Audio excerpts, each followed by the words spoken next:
Brakatha Yahweh, Brakatha Yahushai, Brakatha Yahweh, Brakatha Yahushai, Brakatha Yahweh, Brakatha Yahweh, Bashim Yahushai, Bahashem, Rekal Kodash, the blindness of the apostles and the elders of Great Millstone True Well.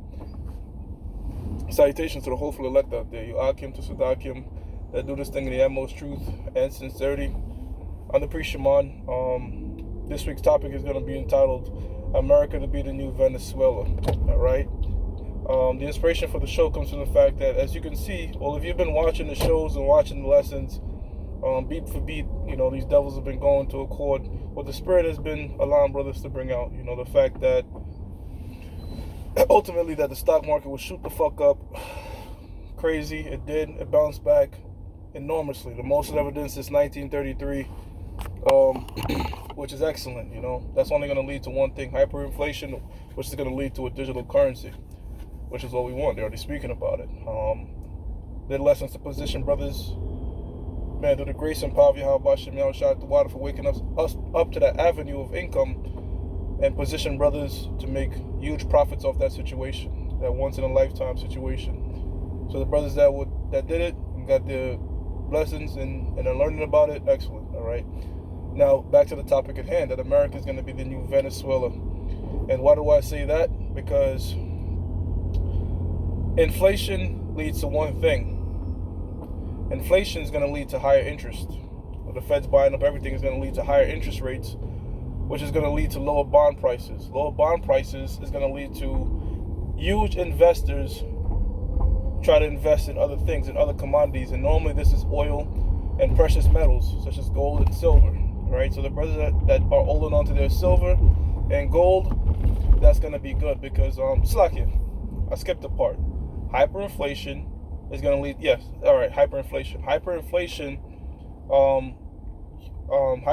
is going to lead to higher interest rates. Higher interest rates is going to lead to lower bond prices. Lower bond prices are going to lead to investors not trusting bonds but going to commodities.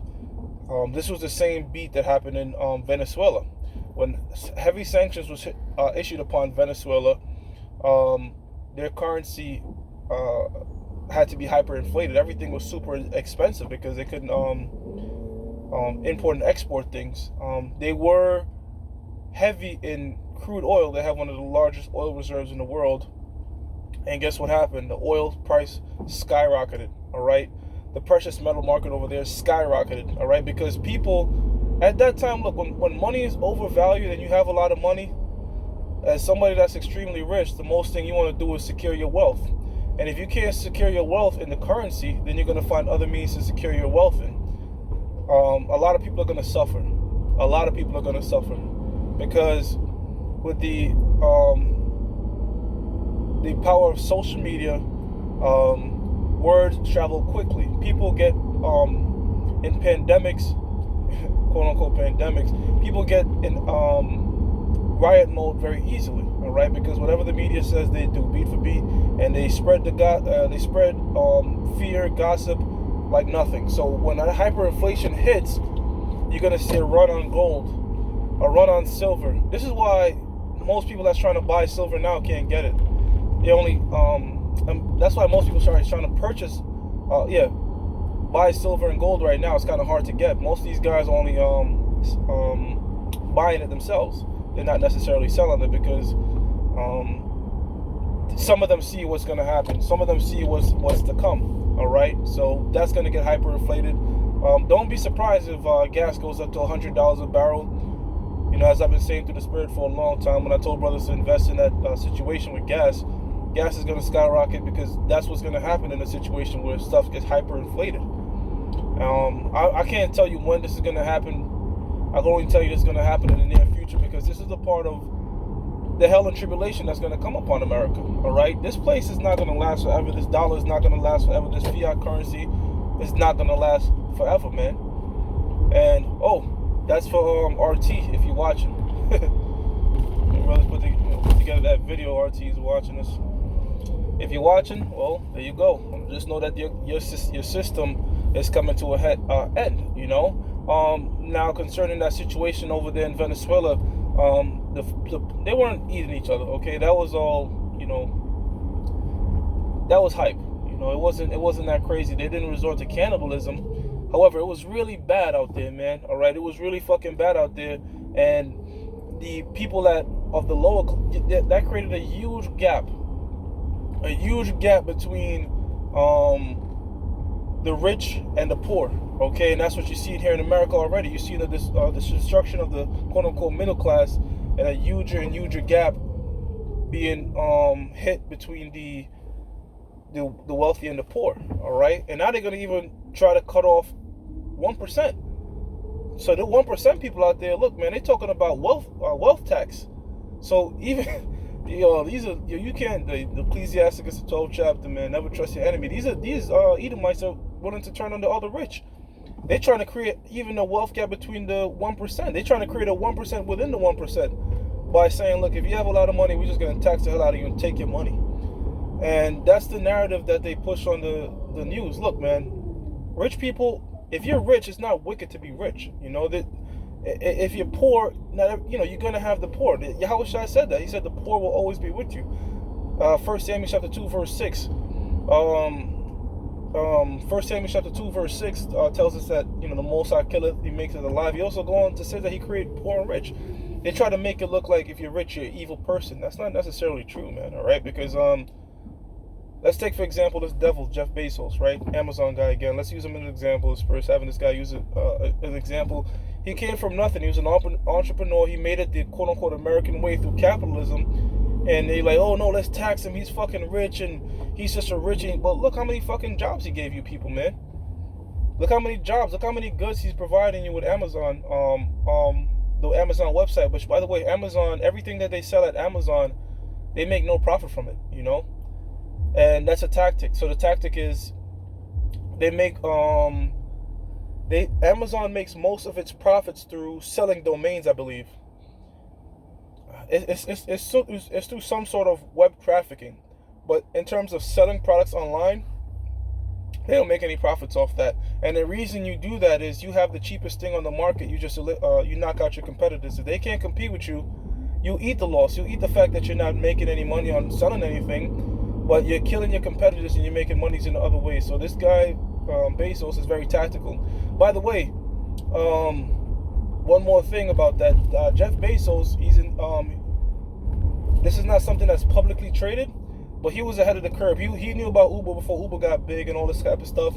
And guess what? He's also investing. He's investing in something called Blue Origin. Now that's not something that's publicly traded, but guess what that has to do with? That has to do with taking rich people out of space, man. So you see how the scriptures are beat for beat telling us how that right there proves that there's no free will. All right, if there was free will, prophecies could be upsetted. So this guy here it is. This guy that when it comes to technology, he's always 2-3 years ahead of everybody else. He's investing in something called Blue Origin, which is to do with space exploration, taking the wealthy out there, just like they're showing you Elysium and all these types of things. And that's only fulfilling the book of Amos, man. And that's why he suggested the publicly traded space stock, whatever. But yeah, so look, this thing's about to get real out here, man. Expect the price of everything to skyrocket. All right, again, Donald Trump is shaking up that bottle. I know a lot of people are eager to spend. A lot of people want to go in the club, and people want to go in the club and shake their ass, and niggas want to go in there and bag. So the economy is set for enormous boom. All right, and again, that boom is going to only lead to one thing: hard fucking times, man. Hard times. I'm talking about crazy hyperinflation, man. Crazy hyperinflation, And in that day, again, America is going to be very similar to Venezuela. And they shot themselves in the foot because they're cutting off ties with a lot of people. They're burning a lot of bridges, man. All right?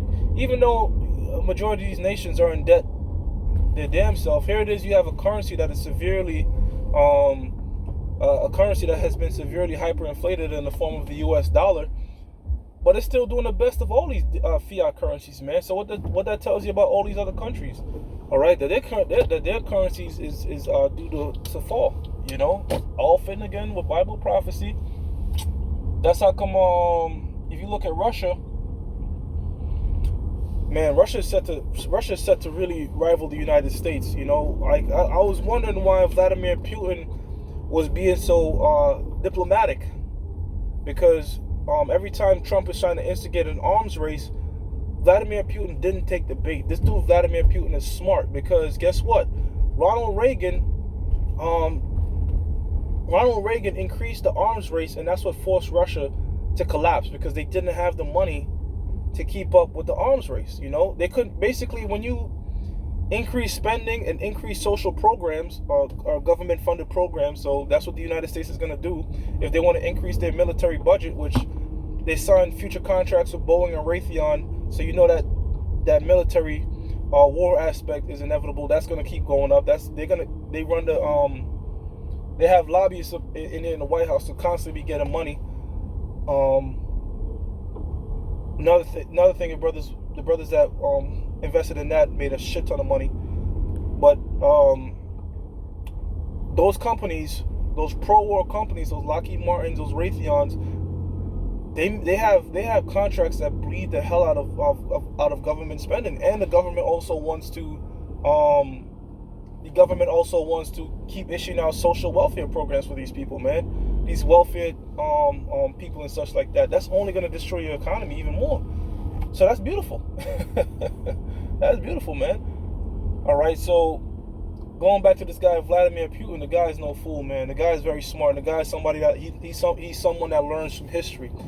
I didn't understand it at the time, but it makes perfect sense now. If you was to try to keep up with America in this arms race, you know, you would repeat your same mistake, and that would be unwise, and that would be very foolish to not learn from your mistakes, right? So what he did instead was they bought a shit ton of gold. They already have a ton of oil, so they have oil and gold. So they're getting ready, man. They're getting ready for this the collapse of a whole bunch of different currencies due to hyperinflation, man. And now in that case, when America is hyperinflated and becoming the next Venezuela, they'll be ready to usurp them, man. They'll be ready to usurp them as the number one superpower, because if you start an arms race again, because all bets are off. All these different treaties, these nuclear treaties, missile treaties, all bets are off the table. If another global arms race starts, and the United States is currency is hyperinflated, the economy is shit, and here you have Russia sitting in a ton of oil and a ton of gold, all right, which they produce their oil at a cheaper price. You can see them they already have a larger landmass. You know, they will be able to keep up, man. All right, I know that the United States makes up 64% of the world's army. All right, that's that teeth that they got, that they use to bully other nations. But look, at the end of the day, the scripture says the feet of it was like the bear. So ultimately, the Russians are gonna be the last leg of the Edomite Empire, not the United States, man. All right, in one way, shape, or form, Russia is gonna be the number one superpower. They're gonna be the one leading the charge against Yahweh Shai, man, after America is destroyed. So the Mosai is plotting them and putting them in that situation, and you see how Vladimir Putin, the Mosai, is not making this guy do anything foolish. This guy is doing jiu-jitsu and playing 4D chess, man. And he's seen 4 different presidents so far. You know, so this guy, he has experience, man. The Mosai, Daniel said it, the Mosai is the one that ruleth in the kingdom of men. And that have these different nations playing these war games. As prophets, we just here to report it. Beat for beat what's going on geopolitically. Gear brothers' mind for it and let them know, look, man, the end is coming. And bring out news and information to show, look, what these different nations are doing fit perfectly with biblical prophecy, and they're not acting independent on their own.